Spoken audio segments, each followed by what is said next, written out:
ಸಜ್ಜನ ಕಾರ್ಯಕರ್ತ ಬಂಧುಗಳೇ, ಮಾತಾ ಭಗಿನಿಯರೇ, ಇವತ್ತು ನಾವೆಲ್ಲರೂ ಕೂಡ ಪ್ರತಿಭಟಿಸೋದಕ್ಕೋಸ್ಕರ ಬಂದಿದ್ದೀವಿ. ಮದ್ದೂರಲ್ಲಿ ಆದಂತ ಒಂದು ಘಟನೆ, ಸಾರ್ವಜನಿಕ ರಸ್ತೆಯಲ್ಲಿ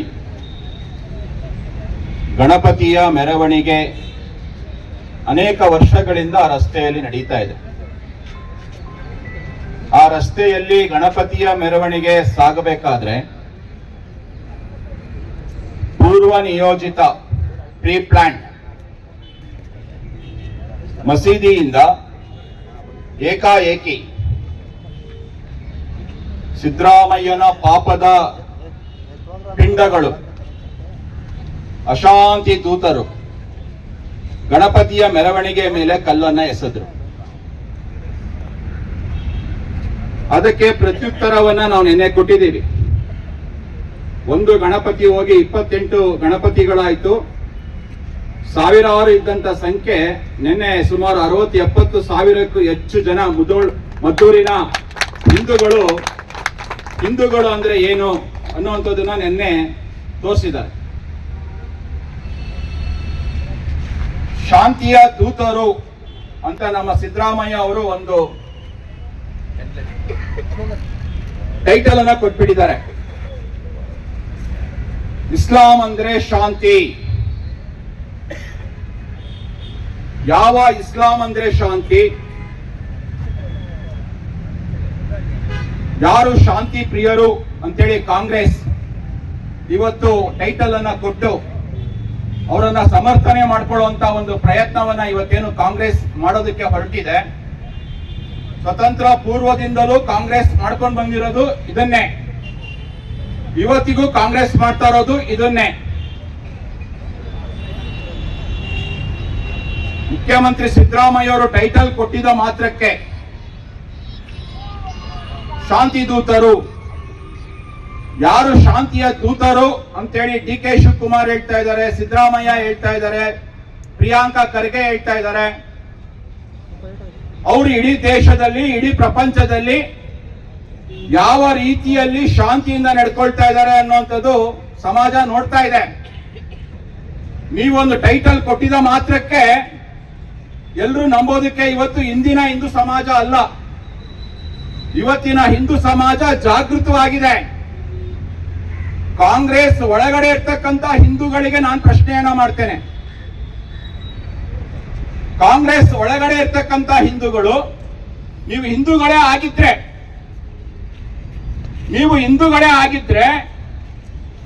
ಮದ್ದೂರಿನ ಘಟನೆಯನ್ನ ಯಾಕೆ ನೀವು ಖಂಡಿಸ್ತಾ ಇಲ್ಲ?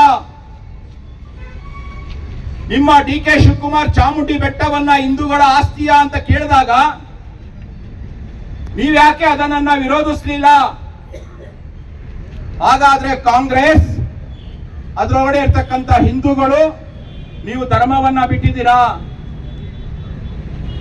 ರಾಜಕಾರಣಕ್ಕೋಸ್ಕರ ಧರ್ಮವನ್ನ ಬಿಟ್ಟಿದ್ದೀರಾ. ನೀವು ನಿಮ್ಮ ರಾಜಕೀಯ ಲಾಭಕ್ಕೋಸ್ಕರ ಧರ್ಮವನ್ನ ಬಿಡೋದಕ್ಕೆ ರೆಡಿ ಆಗಿದ್ದೀರಾ.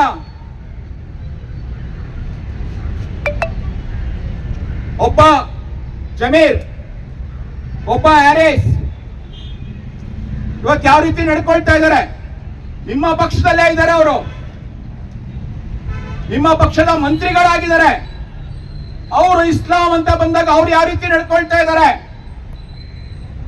ಚಾಮರಾಜಪೇಟೆಯ ಮೈದಾನದ ವಿಷಯ ಬಂದಾಗ ಜಮೀರ್ ಯಾರ ಪರವಾಗಿ ನಿಂತ? ಹಿಂದೂಗಳು ಹೆಚ್ಚು ಜನ ನನಗೆ ಓಟ್ ಹಾಕ್ತಾ ಇದ್ದಾರೆ ಅಂತೇಳಿ ಹಿಂದೂಗಳ ಪರವಾಗಿ ನಿಂತ ಜಮೀರು ಯಾರ ಪರವಾಗಿ ನಿಂತ? ಹಾಗಾದ್ರೆ ನೀವೇನ್ ಮಾಡ್ತಾ ಇದ್ದೀರಾ? ಅಧಿಕಾರಕ್ಕೆ ಬರೋಕ್ಕೋಸ್ಕರ ಧರ್ಮವನ್ನೇ ಬಲಿ ಕೊಡೋದಕ್ಕೆ ನೀವು ಹೊರಟಿದ್ದೀರಲ್ವಾ? ಯಾವುದೋ ಒಂದು ಗ್ಯಾರಂಟಿಯ ಆಸೆಯನ್ನ ತೋರಿಸಿ ಅಧಿಕಾರಕ್ಕೆ ಬಂದು ಇವತ್ತು ಧರ್ಮವನ್ನ ಬಲಿಪೀಠದ ಮೇಲೆ ಇಡುವಂತ ಪ್ರಯತ್ನವನ್ನ ನೀವು ಮಾಡ್ತಾ ಇದ್ದೀರಲ್ವಾ? ಅದಕ್ಕೆ ಹಿಂದೂಗಳು ಅವಕಾಶ ಮಾಡಿಕೊಡೋದಿಲ್ಲ. ನೀವು ಹೇಳಿದ್ದನ್ನೆಲ್ಲ ಕೇಳೋದಕ್ಕೆ ಇವತ್ತು ಹಿಂದೂ ಸಮಾಜ ಇಂದಿನ ಸಮಾಜ ಅಲ್ಲ. ಅದಕ್ಕೆ ತಕ್ಕನಾಗಿರ್ತಕ್ಕಂಥ ಪ್ರಾಯಶ್ಚಿತ್ತವನ್ನ ನೀವು ಅನುಭವಿಸಬೇಕಾಗತ್ತೆ. ಇವತ್ತು ಕಾಂಗ್ರೆಸ್ ಅಲ್ಲಿ ಇರ್ತಕ್ಕಂಥ ಪ್ರತಿಯೊಬ್ಬ ಹಿಂದೂ ತನ್ನ ಆತ್ಮವನ್ನ ಅವಲೋಕನ ಮಾಡ್ಕೊಳ್ಬೇಕು. ನನ್ನ ಧರ್ಮದ ಮೇಲೆ, ನನ್ನ ಸಂಸ್ಕೃತಿಯ ಮೇಲೆ, ನನ್ನ ನಂಬಿಕೆಗಳ ಮೇಲೆ, ನನ್ನ ಆಚರಣೆಗಳ ಮೇಲೆ ಯಾವ ರೀತಿ ನನ್ನ ಪಕ್ಷ ಅನ್ಯಾಯ ಮಾಡ್ತಾ ಇದೆ, ಇದರ ವಿರುದ್ಧ ನಾನು ಧ್ವನಿಯನ್ನ ಎತ್ತಬೇಕು ಅನ್ನುವಂತ ಆತ್ಮಾವಲೋಕನ ಮಾಡ್ಬೇಕಾ ಬೇಡವಾ ಅವರು? RSS ಬಗ್ಗೆ ಮಾತಾಡುವಂತ DK ಶಿವಕುಮಾರ್ಗೆ ಕ್ಷಮೆಯನ್ನ ಕೇಳಿಸ್ತೀರಾ? RSS ಏನ್ ದೇಶದ್ರೋಹದ ಸಂಘಟನೆನಾ? ಯಾತಕ್ಕೆ DK ಶಿವಕುಮಾರ್ ಕ್ಷಮೆಯನ್ನ ಕೇಳಬೇಕು? ಹಾಗಾದ್ರೆ ನಿಮ್ಮ ಹೈಕಮಾಂಡ್ ಯಾರ ಪರ? ದೇಶದ್ರೋಹಿಗಳ ಪರನ? ದೇಶ ವಿರೋಧಿಗಳ ಪರವಾಗ? ಇಸ್ಲಾಂ ಮೂಲಭೂತವಾದಿಗಳ ಪರವಾಗ? ಅಥವಾ ಕ್ರುಸೈಡ್ ಹೆಸರಿನಲ್ಲಿ ಮತಾಂತರ ಮಾಡ್ತಾ ಇರ್ತಕ್ಕಂಥ ಮಿಷನರಿಗಳ ಪರವಾಗ? ರಾಜಕಾರಣ ಬಿಡಿ, ಧರ್ಮಕ್ಕೋಸ್ಕರ ಎದ್ನಿಲ್ಲಿ.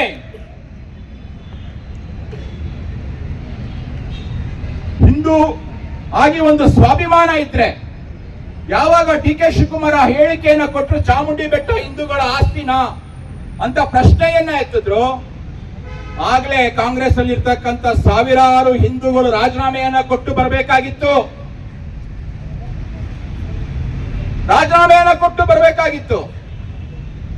ಅಧಿಕಾರ ಇವತ್ತು ಇರುತ್ತೆ, ನಾಳೆ ಹೋಗುತ್ತೆ. ಅಧಿಕಾರ ಶಾಶ್ವತ ಅಲ್ಲ.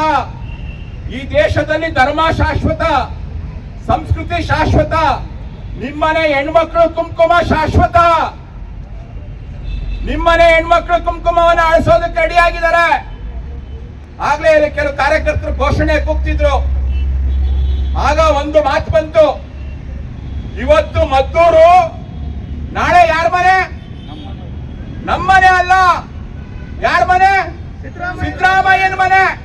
ಯಾರ ಮನೆ? ಸಿದ್ದರಾಮಯ್ಯನ ಮನೆ.